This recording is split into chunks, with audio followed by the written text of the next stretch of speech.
श्री गुरुं तमन्तोऽस्मि वंशाकल्पतरुभ्यश्च कृपा सिन्धुभैव च पतितानां पावनेभ्यो वैष्णवेभ्यो नमो महावदन्याय कृष्ण प्रेम प्रदायते कृष्णाय कृष्ण चैतन्य नामिने गौरत्विषे नमः।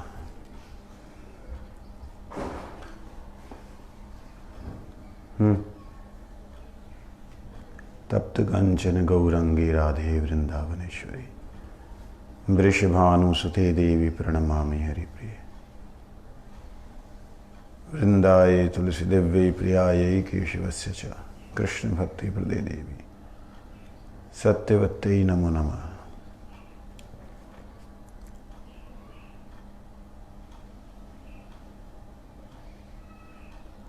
श्री कृष्ण चैतन्य प्रभु नित्यानंद श्री अद्वैत गदाधर शिवासादि गौर भक्त वृंद हरे कृष्ण कृष्ण कृष्ण हरे हरे हरे राम राम राम हरे हरे।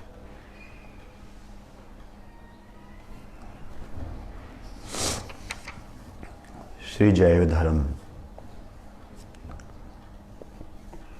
भक्ति विनोद ठाकुर जी के द्वारा लिखित ये दिव्य ग्रंथ जीव के धर्म, जीव के स्वभाव के बारे में, जीव का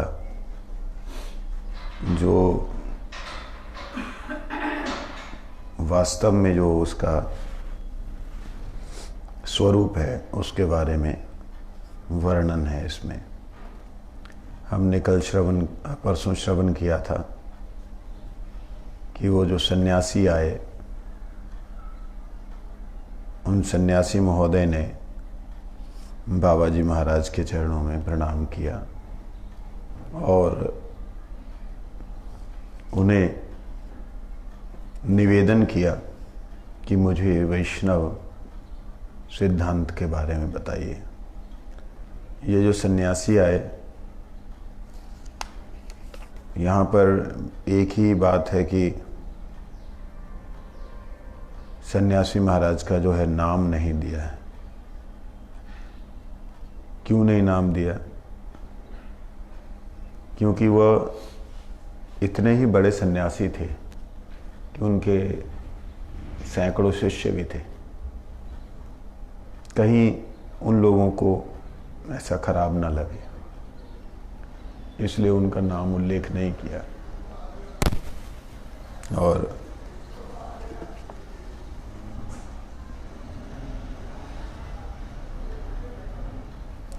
उन महाशय सन्यासी देव ने कहा कि मैं किस प्रकार से श्री प्रद्युम्न ब्रह्मचारी भगवत पार्षद उनके चरणों के दर्शन किए थे।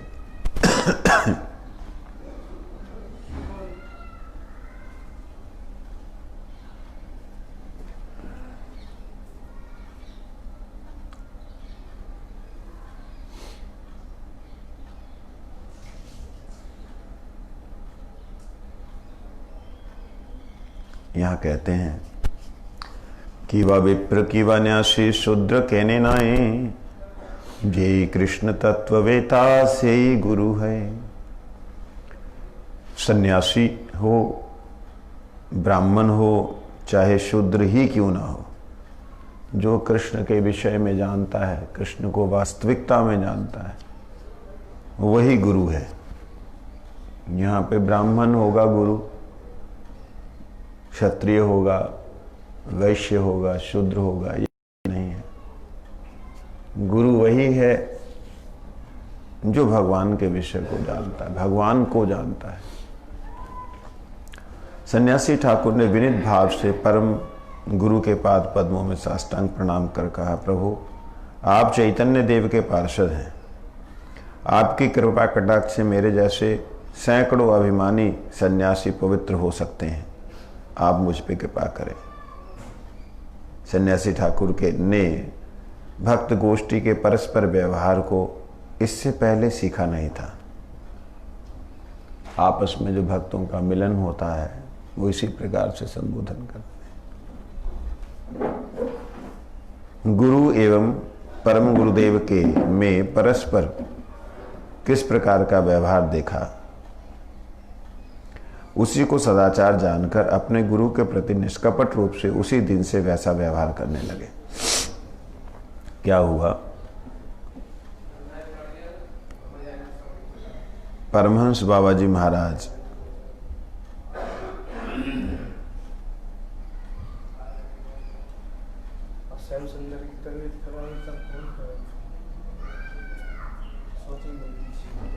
परमहंस बाबा जी महाराज जी ने जब अपने गुरुदेव प्रद्युम्न ब्रह्मचारी के को स्मरण किया तो उस वक्त उन्होंने कैसी दीनता का प्रकाश किया कि मैं बहुत ही दीनहीन इस प्रकार से पतित अवस्था में पड़ा हुआ था। मेरे को मेरे गुरुदेव श्री प्रद्युम्न ब्रह्मचारी जी ने अपने चरणों में स्थान दिया और ये देवपल्ली स्थान जो है यहाँ पे मुझे रहने के लिए कहा। तो मैं यहाँ नरसिंह देव की उपासना करता हूँ। चलिए आज ही मधुपुरी समाप्त करके उनके चरणों का दर्शन करते हैं। तो सन्यासी ठाकुर ने देखा कि देवपल्ली में जो भगवत पार्षद प्रद्युम्न ब्रह्मचारी जी हैं वो विराजमान हैं, भजन कर रहे हैं। उनके चरणों में साष्टांग प्रणाम किया परमहंस बाबा जी महाराज ने और बड़े ही दीनता के साथ में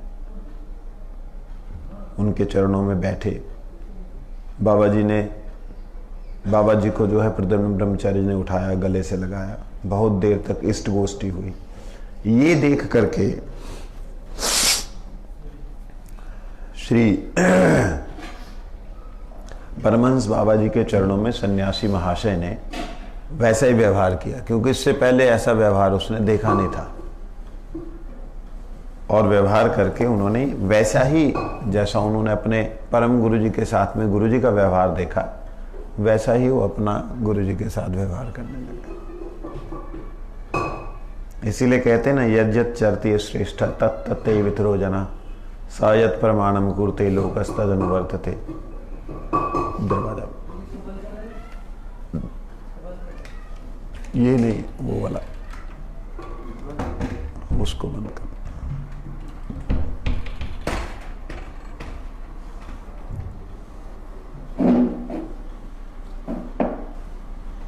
इसलिए श्रेष्ठ जनों के पास में रहना चाहिए। अगर हम निकृष्ट लोगों के पास में रहेंगे, निकृष्ट तो इस संसार में कोई है नहीं, लेकिन फिर भी अगर हम लोग ऐसे लोगों के पास रहेंगे जो हमारा अनुगत करते हैं, जो हमको फॉलो करते हैं, तो हमें अभिमान होगा। इसीलिए श्रेष्ठ जनों का संग करते हैं जब हम, तो हमको दीनता रहती है कि नहीं, मुझे ऐसा नहीं करना, मुझे ऐसा नहीं चलना। इसलिए गुरु महाराज जी कहते हमेशा श्रेष्ठ संग करना चाहिए। तो श्रेष्ठ संग में क्या होता है, उनका व्यवहार जैसे उन्होंने देखा उनके गुरु जी के साथ कैसा व्यवहार किया, वैसा ही हुआ उनके साथ व्यवहार कर रहे हैं बाबा जी महाराज के साथ में। कहते कुछ दिन इस तरह से रहने के बाद सन्यासी ने परमहंस बाबा जी से तत्व जिज्ञासा करने की इच्छा की। इस समय वेश के अतिरिक्त और सब बातें उन्होंने वैष्णव जैसी ग्रहण कर ली थी। शम दम आदि गुणों से संपन्न होकर संपूर्ण रूप से ब्रह्मनिष्ठा तो पहले से ही प्राप्त की हुई थी। इस समय उस निष्ठा के ऊपर परब्रह्म की चित्त लीला निष्ठा भी उत्पन्न हुई, साथ ही साथ दीन भाव से वो प्रबल हो उठी।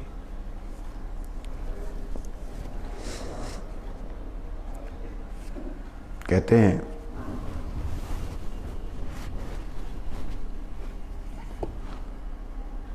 पहले से तो वो यम नियम आसन प्राणायाम प्रत्याहार विशेष रूप से जो सन्यासी के नियम है उनको वो पालन कर ही रहे थे। निष्ठा तो पहले से ही थी, ब्रह्म के प्रति ब्रह्मनिष्ठ तो पहले से ही थे, परंतु अब पर ब्रह्म की जो चित लीला है, नित्य जो चिन्मय लीला है, उसके प्रति भी निष्ठा उत्पन्न हो गई संग के प्रभाव से। एक दिन अरुणोदय काल के समय परमहंस बाबा जी पवित्र होकर तुलसी माला पर हरिनाम संख्या करते करते माधवी मंडप में बैठे कुंजभंग लीला की स्फूर्ति हो जाने के कारण नेत्रों से निरंतर प्रेमाश्रु धारा प्रवाहित हो रही थी। अपने सिद्ध भाव से परिभावित तत्कालोचित सेवा में नियुक्त होकर वे अपने स्थूल देह की स्मृति खोने लगे। एक दिन ऐसे ही निशांत के समय में, बिल्कुल सूर्य उदय से लगभग 1.5 घंटा पहले, 1 घंटा पहले, उस समय में हरिनाम बाबा जी महाराज कर रहे थे। करते करते उन्हें ठाकुर जी की ये कुंजभंग लीला का स्मरण हो आया। उस सेवा में चले गए। सेवा में जैसे जैसे जाने लगे तैसे तैसे उनकी बाह्य स्मृति, ये शरीर की स्मृति खत्म होने लगी। तो प्रेमाश्रु धारा प्रवाहित हो रही। अश्रु धारा क्यों? गौड़ीय संप्रदाय के अंदर रोना रोना रोना, हर बात में रोना, मिल रहे तो रो मतलब रोना आ जाता है। और ठाकुर जी की भी कोई अगर लीला देख रहे तो भी रोना आ जाता है। यहाँ तक कि भक्ति विनोद ठाकुर जी ने जब वह भजन लिखा है सप्तम याम कीर्तन का 7वें श्लोक का, नयनम युगायतम निमेशेन का, तो उसमें लिखा कि गायिते गायिते नाम की दशा हिलो कृष्ण नित्यदास, गायिते गोविंद नाम उपजिलो भावग्राम, देखी नाम जमुना रकूले, वृषभानु सुता संगे श्याम नटवर रंगे, बंसरी बजाए निपमूले। देख रहे हैं, आनंद मिल रहा है। अचानक से क्या होता है, देखते देखते देखिया युगल धन अस्थिर हिलो मन। युगल धन को, युगल स्वरूप का दर्शन करते हुए अचानक से उनका हृदय अस्थिर हो गया। ज्ञान हारा हाई नु तखान, मतलब अस्थिर क्यों हुआ, फिर उनको बेहोश क्यों हो गए। एक अजीब सा अनुभव है ये।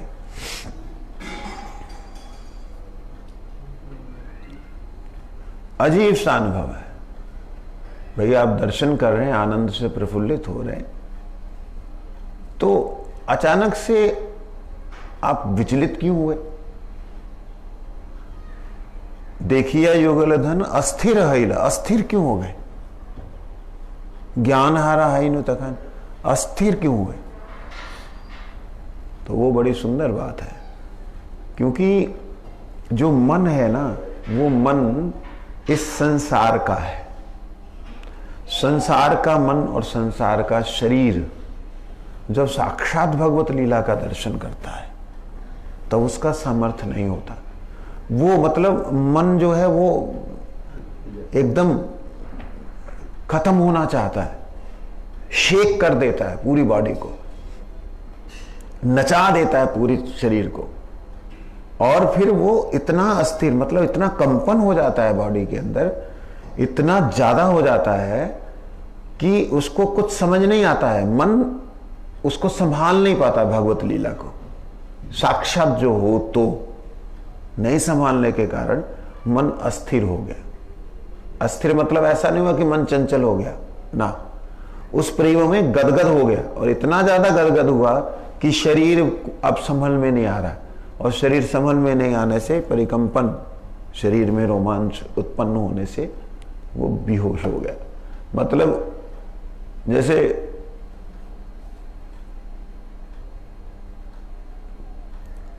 मेरे को पानी से बड़ा डर लगता है। मैं अगर पानी में इतना भी उतर जाऊं तो मेरा सांस फूल जाता है, लेकिन जैसे अगर वायदी में उसके अंदर घुसा तो मैं बेहोश हो जाऊंगा। तो होश, हालांकि पानी शरीर में घुसे नहीं घुसे लेकिन मैं, तो इस प्रकार से वो एक स्थिति है। आनंद की एक सीमा तक ही जा सकता है मन और शरीर।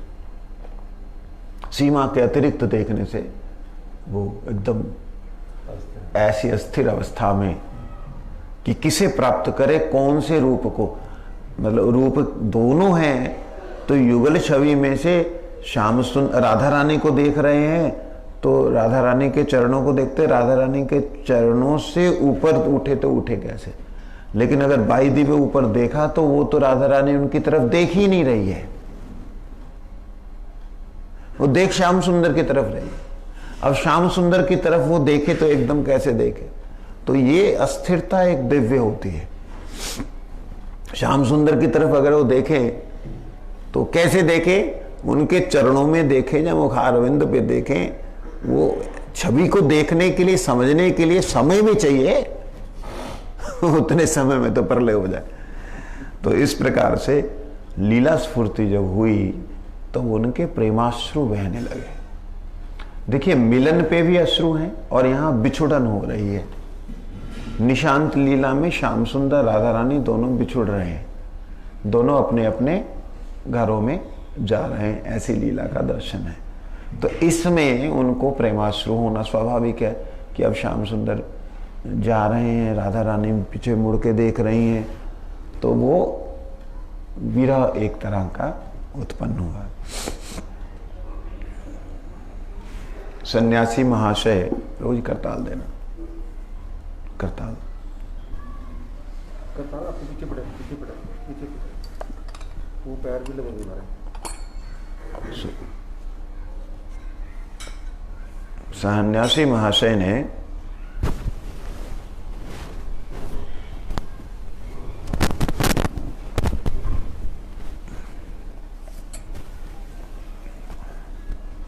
उनके इस सात्विक विकारों को, सात्विक विकार क्यों कहा?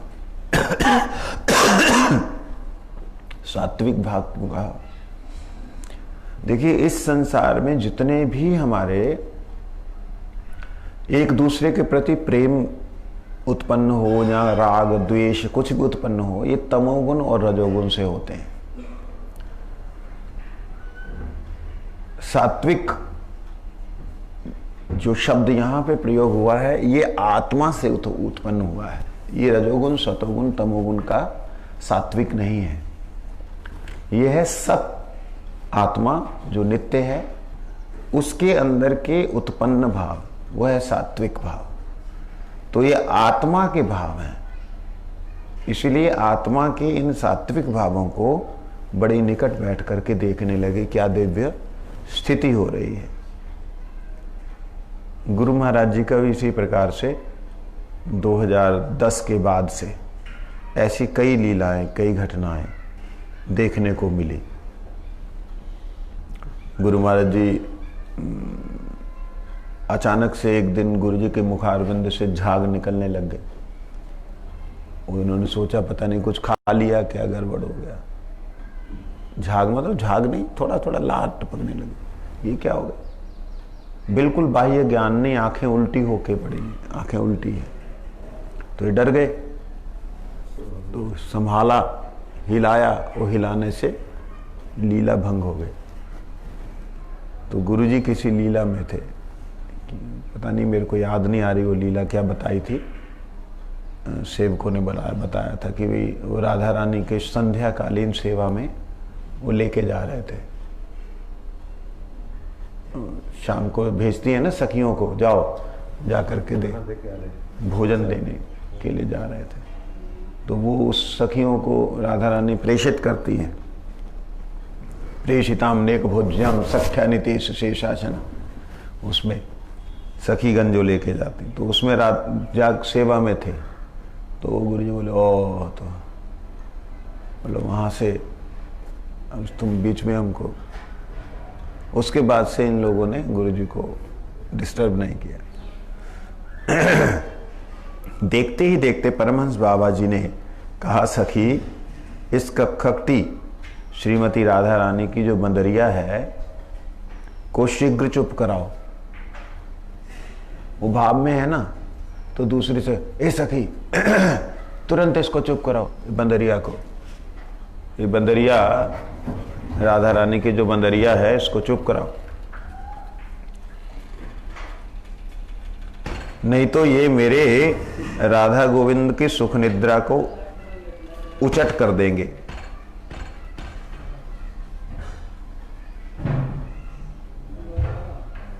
ललिता सखी जो है मेरी भर्त्सना करेंगी। अरे देखो, आनंग मंजरी इनके साथ इंगित कर रही है, तुम रमण मंजरी हो, तुम्हारी यह निर्दिष्ट सेवा है, तुम इसको यत्नवती हो, ये कहते कहते परमहंस बाबा जी अचेतन हो गए। सन्यासी महाराज उनकी सिद्ध देह और सिद्ध परिचय जानकर उसी समय से उस सेवा में नियुक्त हो गए। क्रमशः प्रातः काल हुआ। पूर्व दिशा में उषा उनका सौंदर्य बिखेरने लगी। पक्षी चतुर्दिक कलरव करने लगे। मृदुमंद समीर प्रवाहित होने लगी। बाल सूरज के रक्तिम आभा से उद्भासित प्रदम्न कुंज में माधवी मंडप की उस समय की जो अपूर्व शोभा थी उसका वर्णन नहीं किया जा सकता। परमहंस बाबा जी कदली के वक्कल आसन पर बैठे थे। धीरे धीरे उन्हें अब बाह्य स्फूर्ति होने लगी। साथ ही नाम माला जप रहे हैं। इसी समय सन्यासी ने बाबा जी के चरणों में साष्टांग दंडवत प्रणाम करके उनके समीप विनीत भाव से बैठकर हाथ जोड़कर कहा, प्रभु ये दीन जन एक प्रश्न कर रहा है, कृपया उत्तर प्रदान कर संतुष्ट करें। ब्रह्म ज्ञान की अग्नि से दग्ध हृदय ब्रजरस का संचार कर उसे शीतल करे। क्या हुआ? बाबा जी महाराज तो सेवा में थे। सेवा में से अनंग मंजरी जी ने इशारा किया।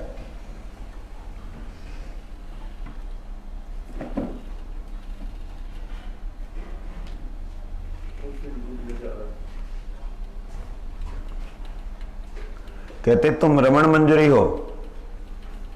अब रमण मंजरी किनको कहा? वो जो बाबा जी महाराज सन्यासी, जो बाबा जी सन्यासी। तो इसलिए निर्दिष्ट जो सेवा है उसके लिए यत्नवान हो। बाबा जी ने कहा ठीक है। सन्यासी महाशय ने उनके इस स्वरूप का दर्शन करके, इन रूप का दर्शन करके बड़ा ही अद्भुत उनको भाव उत्पन्न हुआ और सोचने लगे कि मैं भी जो है इस सेवा में जो भी सहायता कर सकता हूँ करूँगा। इसलिए वह बाबा जी महाराज की सेवा में रहने लगे। आज उन्होंने प्रश्न किया कि देखिए आप मुझे कृपा करके योग्य पात्र बनाइए कि जिससे कि मैं भी आपके साथ में सेवा कर सकूं। बाबा जी ने कहा आप योग्य पात्र हैं ऑलरेडी। आप जो प्रश्न करेंगे मैं उनका यथाशक्ति उत्तर दूंगा। सन्यासी ने कहा मैं बहुत दिनों से धर्म की प्रतिष्ठा सुनकर धर्म क्या है यह प्रश्न अनेक लोगों से बार बार कर चुका हूँ, परंतु दुख का विषय यही है कि इस प्रश्न के उत्तर में लोगों ने जो कुछ बतलाया है वो परस्पर विरोधी दिखाई देता है।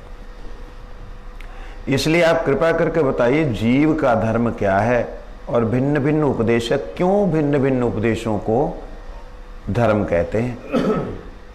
धर्म यदि एक है तो सभी पंडित क्यों नहीं उस अद्वितीय धर्म को अनुशीलन करते। तो ये बात उन्होंने पूछी कि देखो महाराज मैंने कई बार बहुत महात्माओं से पूछा धर्म किसे कहते।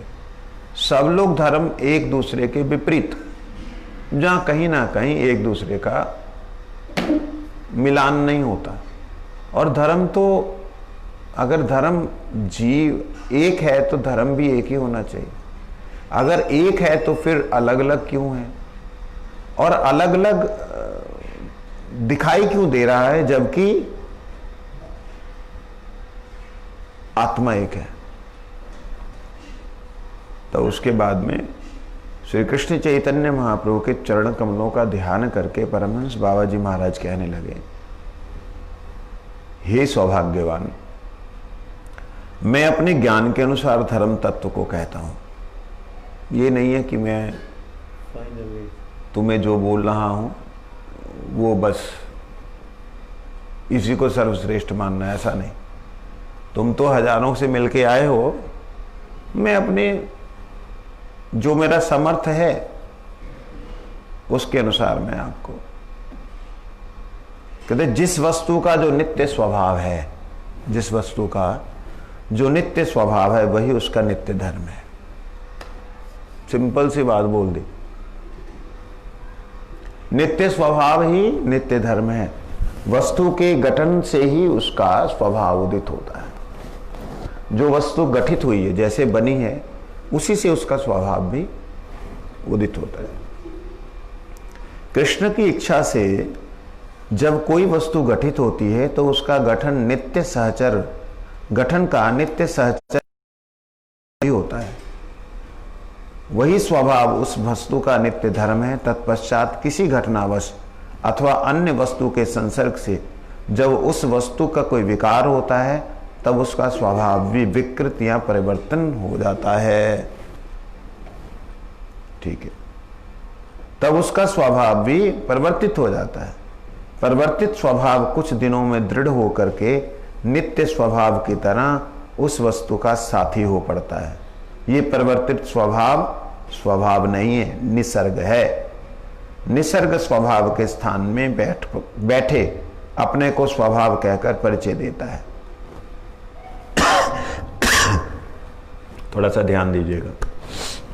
कहते हैं कोई भी वस्तु है, उस वस्तु का एक नेचुरल, एक उसका क्वालिटी है, एक नेचुरल उसके अंदर गुण है। वह गुण उसका जब बना है उसी वक्त हो गया, जब बना तभी हो गया। और वह गुण जो है वो उसका स्वभाव है, और जो उसका स्वभाव है वही उसका धर्म है। तो इसलिए यहां कहते हैं जैसे एक जल है, जल को ले लीजिए। जल जब बना, जल नहीं था तब क्या था? हवा था। जल जब नहीं था तब हवा था। ऑक्सीजन थी, हाइड्रोजन थी, नाइट्रोजन थी, बहुत सी गैसें ऊपर घूम रही थी। लेकिन जैसे ही उनमें से कुछ का गठन हुआ, वो बड़ा शुद्ध जो है जल बन गया। अब जल बिंदु बनने के बाद में वह उसका स्वभाव भी साथ साथ आ गया। क्या स्वभाव आया? तरलता। जल का स्वभाव है तरलता, स्निग्धता और शीतलता। जल हमेशा ही स्निग्ध है, कहीं भी डालोगे कैसे भी वैसा बन जाएगा। उसका अपना कोई भी गठन नहीं है, अपना कोई भी उसका विशेष रूप नहीं है। लेकिन यही जल का जो नित्य स्वभाव है, तरलता और स्निग्धता और पिपासा को मिटाना, शीतलता, ये सारे का सारा विकृत हो जाता है। कब विकृत हो जाता है? जब इस जल को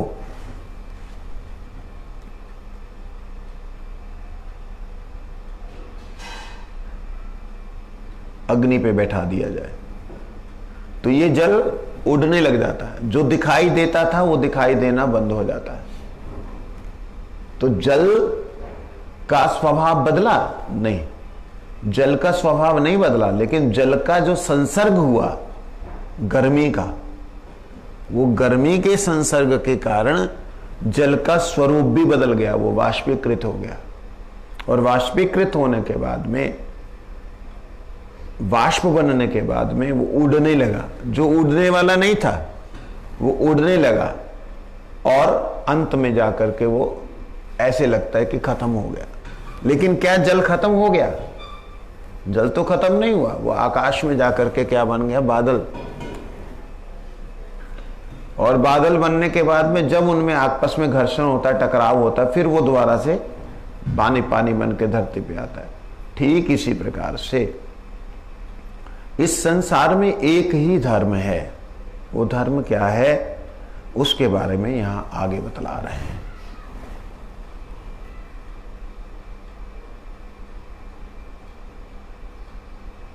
कहते हैं जो निमित्त, जो कारण बना है। देखिए, नित्य नैमित्त, नित्य और निमित्त ये दो है। नित्य मतलब हमेशा, निमित्त मतलब किसी कारण से। तो किसी कारण से बनने के कारण अगर उस कारण को हटा दें, हीट को हटा दें, तो वो खत्म नहीं होगा। आपने हीट को हटा दिया, लेकिन आपने उसको फ्रिज के अंदर रख दिया तो उसका फिर स्वभाव बदल गया। कैसा बन गया वो? एकदम पत्थर बन गया। देखिए, ये संसार के अंदर जितने भी धर्म हैं, ये तीन ही धर्म के रूप में दिखलाई देते हैं। दो हैं नैमित्तिक, किसी कारण से बने, और एक है नित्य। संसार के अंदर सिर्फ 3 धर्म हैं, 2 नैमित्तिक हैं और एक नित्य है। अब थोड़ा ध्यान दीजिएगा। एक है जो कहते हैं कि अंत में सब कुछ खत्म हो जाएगा, ना तुम रहोगी, ना तुम्हारी साधना रहेगी, ना जिसकी साधना करते वो रहेगा। तीनों के तीनों ब्रह्म में विलीन हो जाएंगे, शून्य हो जाएंगे, अंत में वहां पे कुछ भी नहीं। ये है ज्ञान परंपरा के, जो कि ज्ञान अग्नि के द्वारा अपने सारे कर्मों को भस्म कर देते हैं। और भस्म ज्ञान अग्नि सर्वकर्माणि भस्मसात् कुरुते, तथा तो ज्ञान अग्नि के द्वारा अपने कर्मों को भस्म करने के नाते वह अपने आप को शून्य ही समझते हैं ज्ञान मार्गी। तो ये सारे के सारे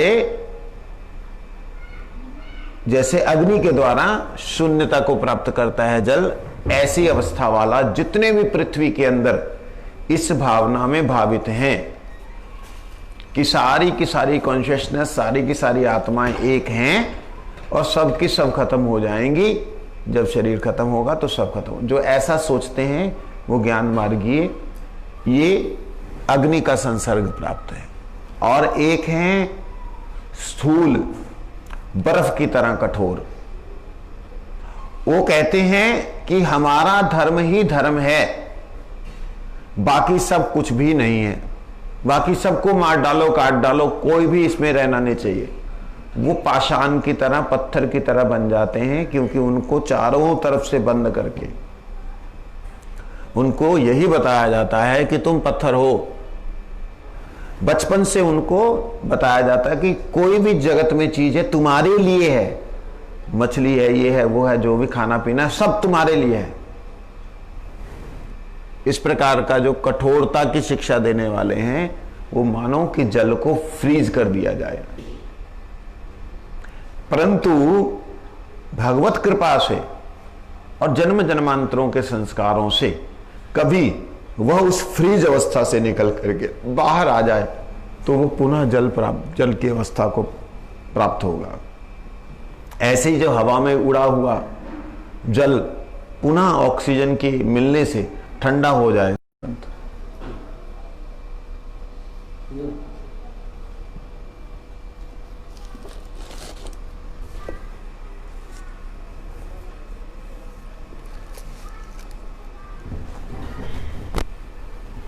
जिसको हम कहते हैं वैष्णव धर्म, मतलब एक है जो कहता है कि तुम हो तो रहोगे, एक कहता है कि तुम हो थे नहीं और फिर रहोगे भी नहीं। देखिए, तीनों के तीनों बिल्कुल सही बोल रहे हैं। जो पहले वाला बोल रहा है ज्ञान मार्ग का, वो कह रहा है पहले तुम थे नहीं, अब बने हो। पहले जीव था नहीं, पहले ब्रह्म ही था, वो जीव बना, और ये जीव तब तक रहेगा जब तक शरीर है। इस शरीर खत्म होने से फिर ब्रह्म में विलीन हो जाएगा, ब्रह्म ही हो जाएगा, ऐसा वो लोग कहते हैं। तो यही बात ज्ञान मार्ग की जो है, वो कहने वाले लोग, वैज्ञानिक लोग कहते हैं कि ये जल जो है वो 2 गैसों से बना है, हाइड्रोजन ऑक्सीजन, H2O का फॉर्मूला। तो ये पहले जल था नहीं, ये 2 गैसें मिली तो बन गया, ऑक्सीजन में हाइड्रोजन मिली तो बन गया। इसी प्रकार से वो लोग कहते हैं कि ब्रह्म में माया का संसर्ग हुआ तो जीव हो गया, अंत में ये माया हट जाएगी तो जीव ब्रह्म हो जाएगा। ये इस प्रकार से कहने वाले जो लोग हैं, वो लोग ज्ञान मार्गी हैं, जितने भी हैं। तो इन ज्ञान मार्गियों के लिए एक जवाब मैं दे रहा हूं। भगवान कहते ना जायते म्रियते कदा वचिन्नायम भूत्वा भविता ना भूय अजो नित्य शाश्वतो अयम पुराणो न हन्यते हन्यमाने शरीरे। ये शरीर नष्ट हो सकता है, लेकिन आत्मा सनातन तत्व है। सनातन मतलब हमेशा रहने वाला तत्व। ऐसा नहीं कि पहले था अब नहीं रहेगा, हमेशा था, हमेशा है और हमेशा ही रहेगी। अजो नित्य शाश्वतो अयम पुराणो, ये सबसे प्राचीन है, नित्य है। इसलिए जब वो कहा कि आत्मा नित्य है, जब शब्द याद आता कि आत्मा नित्य है, तो उसका जो गठन है वो कैसे अनित्य हो सकता है? इस बात को जो कहते हैं वह वास्तविकता में सही धर्म को बोल रहे हैं। जो ये कहते हैं कि धर्म पहले था नहीं, आत्मा बीच में बनी है, बाद में रहेगी नहीं, वो बात दिखने में सही लग रही है लेकिन वास्तविकता में सही है नहीं। इसी प्रकार से जो बोल रहे हैं कि जो तुमको मिल गया है, वो तुमको जो मिल गया है बाकियों को किसी को नहीं मिला, इसलिए बाकियों को जीने का कोई अधिकार नहीं, मार डालो सबको। वो जो है वो पत्थर की तरह बर्फ बन गया, जो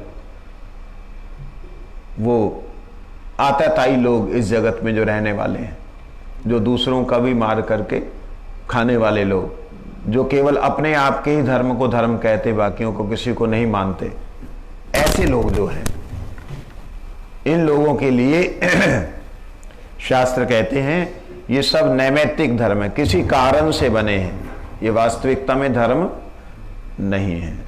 इसलिए नित्य धर्म को वही मानता है जब वही समझता है जो आत्मा को नित्य मानता है। तो अब धर्म क्या है, फिर स्वभाव, चलो क्या है स्वभाव, तो उसके लिए बोलते हैं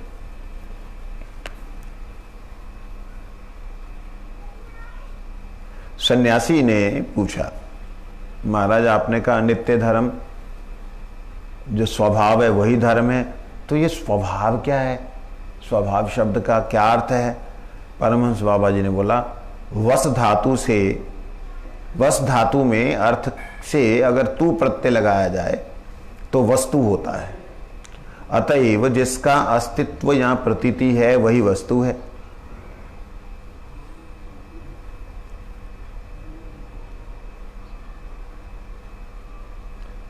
वस धातु में जब तू प्रत्यय लग जाता है तो उसका बन जाता है वस्तु। वस्तु का मतलब अगर वस्तु जिसकी प्रतीति है, जो दिखाई देती है, वो वस्तु है। जो दिखाई नहीं देती उसे वस्तु नहीं कहते।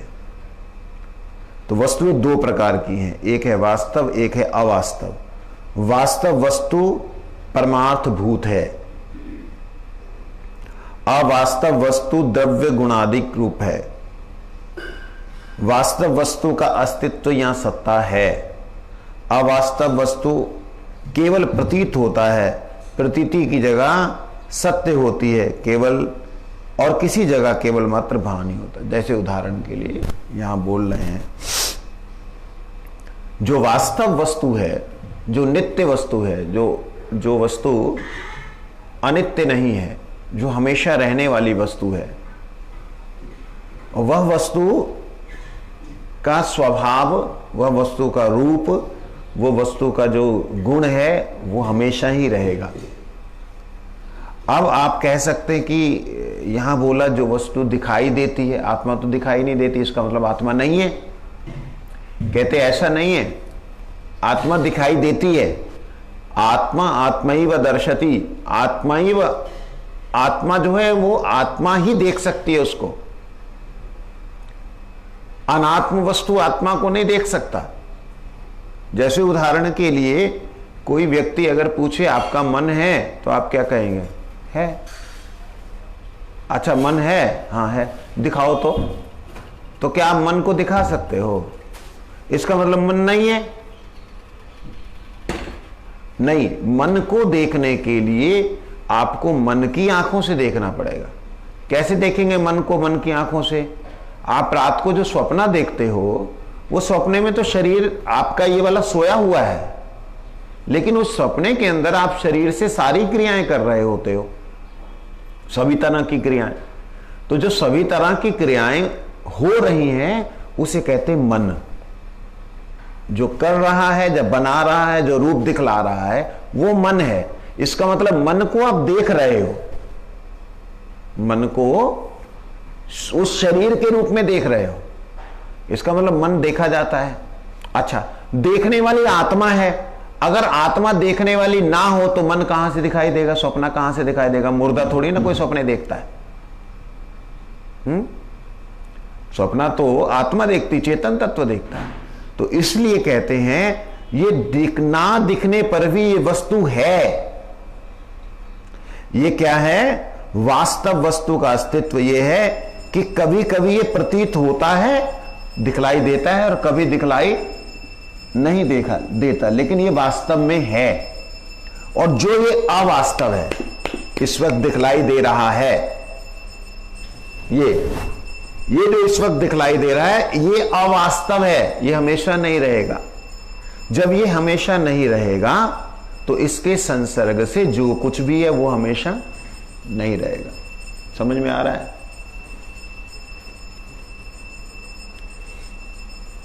वो हमेशा नहीं रहेगा। इसलिए ये अवास्तव है। जो वास्तव लग रहा है वो अवास्तव है। तो ये अवास्तव का जो स्वरूप है, जा स्वभाव है, वो वास्तव धर्म नहीं हो सकता। ये बात कह रहे हैं। वेद्यम वास्तव अत्र वस्तु शिवदम, अर्थात परम सुखद परमार्थ संबंधी ये वास्तव वस्तु ही जानने योग्य है। इस संसार में अगर कुछ जानने योग्य है तो वास्तव वस्तु जो परम कल्याणमय है वही जानने योग्य है।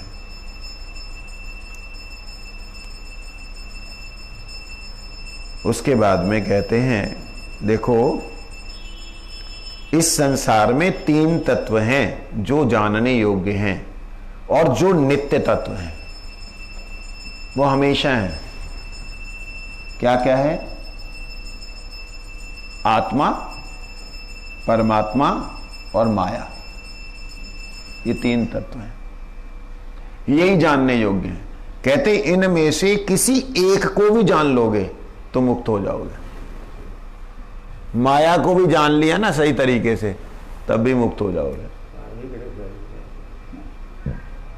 अपने आप को जान लिया तब भी मुक्त हो जाओगे। परमात्मा को उनकी कृपा से जान लिया तब भी मुक्त हो जाओगे। मुक्त का मतलब क्या है? कहीं भटक गए ना। मुक्त मतलब परमात्मा प्राप्ति। तब सन्यासी महाराज ने कहा, मैं इस विषय को अच्छी तरह से जानना चाहता हूं। बाबा जी महाराज ने कहा, नित्यानंद प्रभु की कृपा पात्र कृष्णदास कविराज गोस्वामी ने मुझे एक हस्तलिखित ग्रंथ दिखाया है। उस ग्रंथ का नाम श्री चैतन्य चरितामृत है। उसमें श्रीमन महाप्रभु के इस विषय का उपदेश दिया है। उसको हम कल श्रवण करेंगे।